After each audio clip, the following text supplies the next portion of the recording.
O Fluminense vai até Santos, até a Baixada Santista, enfrentar o time da casa na Vila Belmiro. O jogo é hoje, neste domingo, e tudo o que você precisa saber sobre esse jogo, que pode colocar a gente com muitas chances de G4, com retornos importantes para nos ajudar hoje em campo, você vai saber de tudo aqui nesse vídeo de pré-jogo.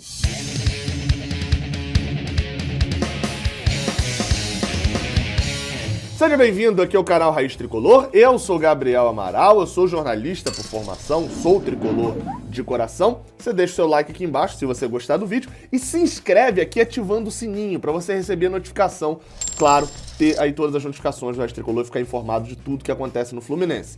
Hoje tem Fluminense e Santos, na verdade Santos e Fluminense porque é na Vila, o jogo é às 6h15 da noite, né, da tarde da noite, e será transmitido apenas pelo Premiere. Se você não tem Premiere, faz o download do OneFootball aqui embaixo, porque o OneFootball você fica acompanhando resultados ao vivo. Então ali tem gol, cartão, tem todas as informações do jogo de hoje. Clica na descrição, faz o download, testa o OneFootball. Se você gostar, você continua. Se não gostar, você desinstala, né? Aí é uma questão sua também.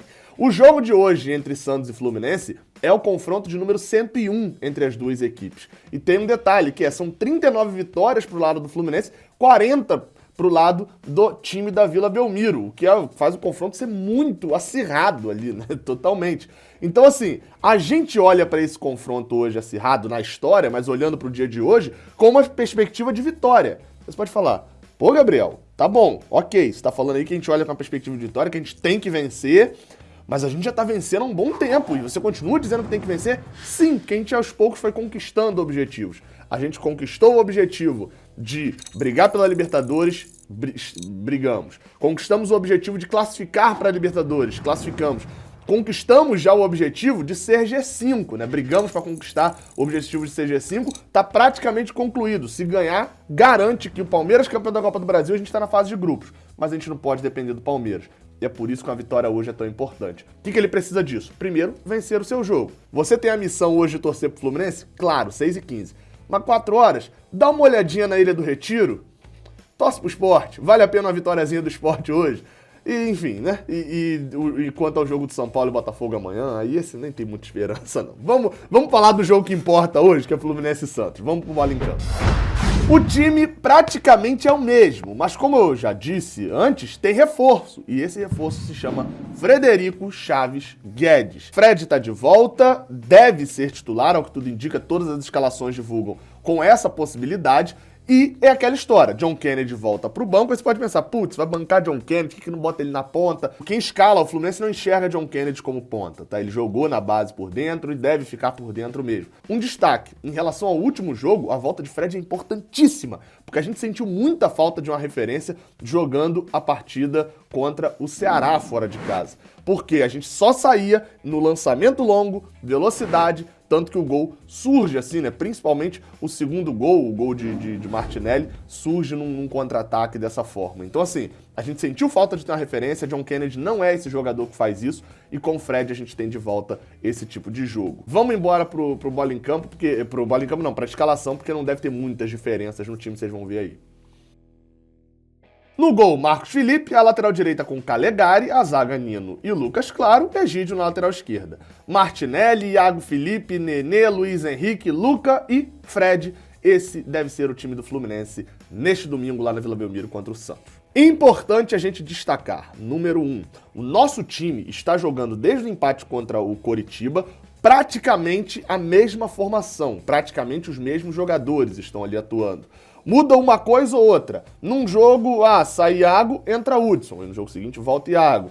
Não, saiu Fred, entrou John Kennedy. Ok, mas nunca no mesmo jogo são feitas 2, 3 alterações. Teve alteração também de Nino por Matheus Ferraz em alguns jogos. Então, assim, isso tem a parte boa da gente jogar da mesma forma, ter um entrosamento, ter forma de jogar, conseguir ter variação. Como eu falei, né, quando tava John Kennedy a gente conseguiu esticar a bola, etc. Tem essa parte boa, ok. Mas tem a parte ruim também. Qual é a parte ruim? Você se torna um time um pouco mais previsível. Por quê? Porque os outros times estão vendo você jogando o tempo todo, conseguem marcar as suas jogadas. E aí a gente vai para o importante destacar ponto 2, que é o ponto fraco do Fluminense, a gente não tem dúvida disso.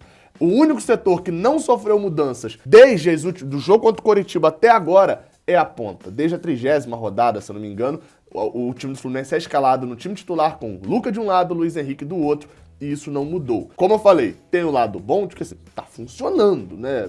Mas me parece muito mais, olhando pelo lado ruim, de que tá funcionando mais apesar deles serem titulares do que porque eles são titulares. Qual que é o problema disso? Quando a gente olha pro banco, a gente não tem muitas opções também, né? A gente tem um Caio Paulista que não inspira a mínima confiança para ser titular, e tem o Fernando Pacheco que depois que voltou de todos os problemas que sofreu, enfim, ainda não empolgou também jogando, né? Não justificaria ainda ele ser titular. Marcos Paulo e Wellington Silva já estão com a cabeça mais em Atlético de Madrid e Gambosaka do que qualquer outra coisa. Então, a única opção que a gente teria para ponta, aparentemente Marcão não enxerga, que é Michel Araújo. Michel Araújo poderia ser um ponto, daria para sacar Luca, Luiz Henrique na esquerda, Michel Araújo na direita, mas Marcão acho que enxerga Michel Araújo pelo meio. O próprio Michel deu entrevista há um bom tempo atrás, mas enfim, falando que prefere jogar pelo meio, fica meio inviável fazer uma mudança. E o ponto 3, né, pra gente falar do adversário, que é o Santos, aí eu não falo, né? Tem Felipe Noronha, futuro presidente do Santos, por sinal, e adepto do noronhismo. Felipe Noronha, lá do canal 20 Santos, traz informações e análises do Santos. Tudo que a gente precisa saber sobre o Santos, resumidinho, tá lá no canal do Felipe Noronha. E aqui agora, mais resumido ainda, ele traz esse vídeo aqui. Fala aí, Noronha. Queridos amigos do Raiz Tricolor, tudo certo? Gabriel deve ter me apresentado, mas eu deixo claro aqui, eu sou Felipe Noronha. Tenho um canal chamado Eu Vim de Santos, que fala, claro, do Santos, adversário do Fluminense neste domingo. O Gabriel me pediu para explicar como o Santos deve jogar na partida deste final de semana aqui na Vila Belmiro. Se a gente ganhar, o Atlético Paranaense ao mesmo tempo não bater o Grêmio, o Santos fica pelo menos em oitavo. Eu não faço a menor ideia se o tal do G8 funciona pra gente, mas diz a lenda que sim. Então o Santos entra com um objetivo claro, é isso que eu quero dizer: vencer o Fluminense e tentar garantir pelo menos essa oitava posição. Claro, se o Grêmio perder, a gente ainda pode ultrapassá-lo, enfim, situações, mas o Santos briga por uma vaga na pré-Libertadores. Este é o ponto. Se vencer, aumenta a chance, então esse jogo vale para o Santos. Esse jogo não é brincadeira para o Santos. Tá aí um ponto muito importante. Mas como o Santos joga essa partida? Bom, a escalação provavelmente é muito defensiva, com 3 volantes sem meia, porque a gente basicamente não tem meia no elenco, e aí 3 atacantes.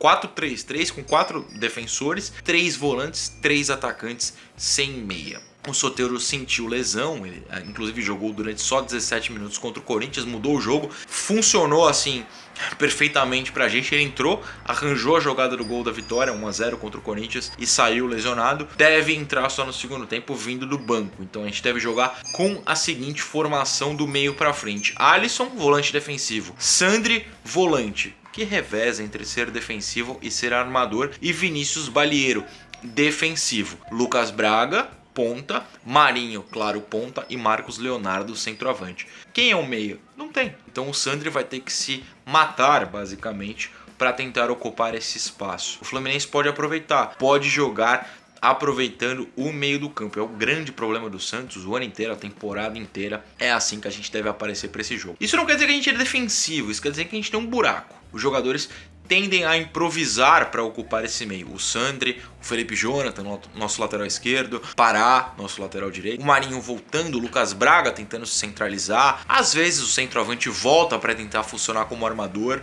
O Santos vive de improvisos na questão da armação. É assim que a gente vai pro jogo. Não funciona, mas funciona. Não sei nem se eu tô sendo incoerente, mas essa é a loucura que o Santos vive. Pode ser a despedida do Cuca, o Cuca que vai ser substituído para a próxima temporada, que basicamente começa 3 dias depois do fim dessa, e ele pode sair dando a vaga na Libertadores. Eu acho que o grande segredo do jogo é ocupar o meio. O Santos, como eu disse, sem meia armador, o Fluminense pode ter mais liberdade para armar o jogo em cima disso. Mas o Santos também, por outro lado, está meio que acostumado a jogar assim, a jogar sem aquele espaço ser ocupado. Tipo, pegar a bola, joga pra ponta de qualquer maneira. A gente joga muito pela ponta, rezando pro Marinho funcionar.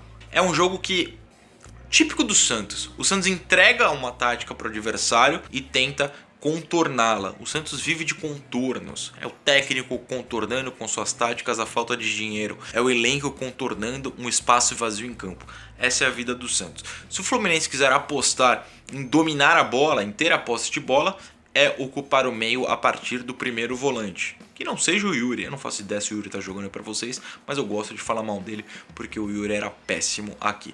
Ocupe o meio, isso deve dar dificuldade para o Santos. Não permita a bola na ponta, isso também criaria dificuldade para o Santos. Se vocês liberam o nosso ponta a receber a bola, o Santos tem facilidade em jogar por isso, porque os laterais ajudam, os volantes abrem bem e começa o nosso jogo a funcionar. Então, se o Fluminense entender isso e conseguir contornar, pode funcionar. Se não, como na Vila o Santos tem conseguido bons resultados mais recentemente, apesar daquela derrota absurda pro Goiás, o Santos pode se dar bem. Vale algo pro Santos. Não é um jogo de cumprir tabela. Vale algo pro Santos. O Santos precisa se manter à frente de quem briga por vaga, a última, aquela derradeira na Libertadores. Então vale algo pra gente, tá certo? Qualquer coisa vocês me chamam de novo que a gente tira a dúvida.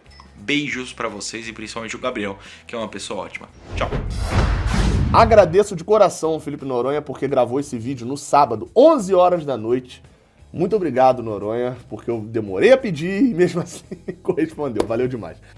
Voltei aqui rapidinho só pra poder acrescentar um negócio, que como eu recebi o vídeo do Noronha, né, eu falei 10 horas depois de 10 horas da noite, só pra acrescentar um negócio, então, que eu não tinha acrescentado, que é, dado o que ele falou, né, sobre ganhar o meio de campo, isso a gente tem habitualmente feito, né, Nenê por dentro, Martinelli, são dois jogadores que conseguem ficar com a bola, principalmente Fred, quando volta também. Agora, nas pontas, meu amigo, esse é meu maior medo. Isso porque Calegari, apesar de ser um bom marcador, deixa um pouco a desejar em alguns momentos na ocupação de espaços na ponta. Ele não é lateral, ele é volante, né? Tem esse medo. Espero que depois, faz um bom tempo que a gente não toma um gol por esse motivo, mas sempre dá esse medo, principalmente sabendo que é a melhor função de um time que tá brigando pra ser o oitavo do Brasileirão. E do outro lado é Egídio, que apesar de vir com um desempenho muito bom, sem ter medo de falar. O desempenho de Egídio tem sido muito bom nos últimos 5 jogos desde que ele voltou a ser titular. Mas defensivamente ainda não foi tão atacado como será contra o Santos.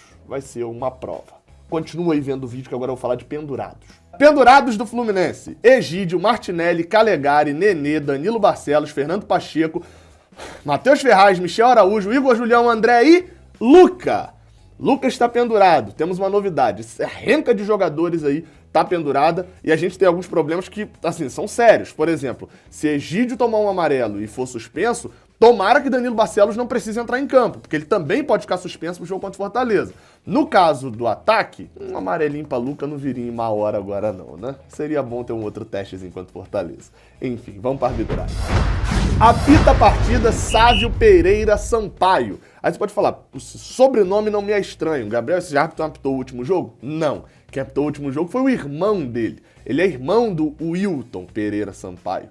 O Sávio Pereira Sampaio já apitou 4 jogos do Fluminense. Ele é mais jovem, eu ainda não tenho uma opinião totalmente formada sobre ele, mas analisando os jogos que ele apitou do Fluminense, esses 4 jogos, tem jogos da temporada passada, enfim, nunca teve nenhum problema, sempre arbitragens tranquilas, sem a gente nem lembrar o nome dele no final do jogo. Nesse ano, o único jogo que ele apitou da gente não traz uma memória muito boa, mas tem zero culpa da arbitragem, que foi o jogo contra o Atlético Goianiense, a eliminação da Copa do Brasil. Vai, Muriel, encaixa, soltou. Vai, Muriel, soltou. Enfim, aqueles problemas, né?